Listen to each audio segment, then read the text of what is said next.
changing your life one story at a time. This is the Chicken Soup for the Soul podcast with Editor-in-Chief Amy Newmark.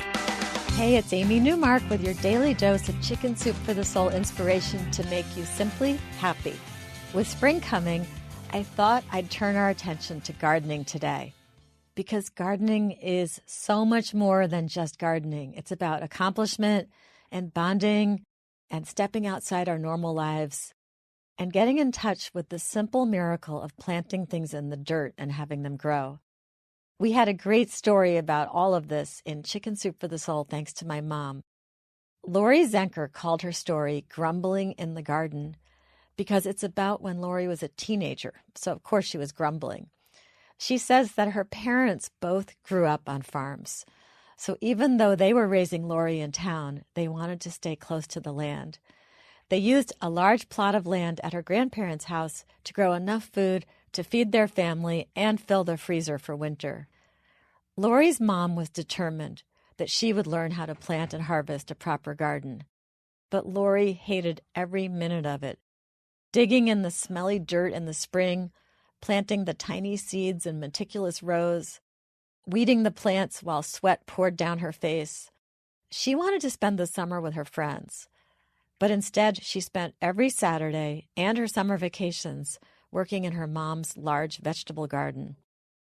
Lori complained a lot, the way a teenager does. She thought gardening was a waste of time. And she pointed out to her mother that they could just buy a bag of frozen vegetables at the grocery store and skip all this hard work. Just keep picking, her mom would say, smiling and handing her another basket to fill with beans. Lori was happy to leave all that gardening behind when she grew up and moved out. But then, a few years later, married and living in her own little house, Lori surprised herself. She looked out the back window and saw a big sunny spot and thought, that might be a good place for a vegetable garden. She was not very successful at it that first summer, but she could hear her mother's instructions in her head. Put the bees in rows, the lettuce in bunches. Leave room between the tomatoes and cucumbers so they can spread. Pulling weeds right after it rains is easier. And Lori resolved to keep trying. Over the years, with each new house she moved to, the first thing she did was pick a place in the backyard for her garden.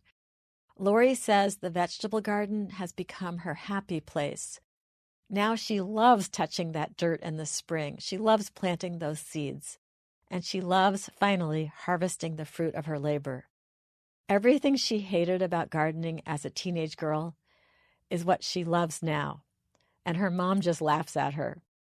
Now a third of Lori's backyard is a vegetable garden, and she has introduced her son to the magic of growing your own food.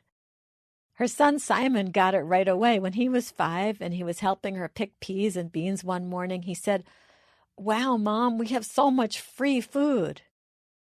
There's no telling how Simon will feel about helping out in the garden when he's a teenager. But I'd be willing to bet he'll have his own garden when he grows up, too. Lori's mother started a family tradition that I'm sure will live on.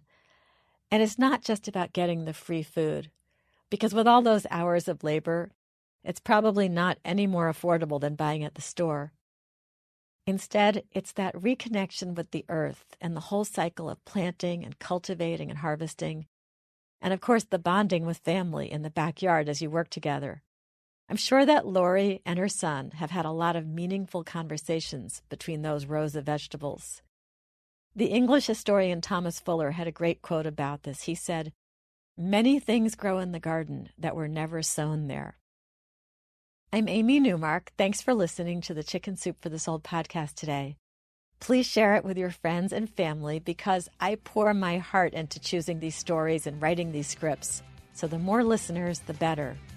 If you want to read more about the book that today's story came from, Chicken Soup for the Soul, thanks to my mom, please go to our website, chickensoup.com.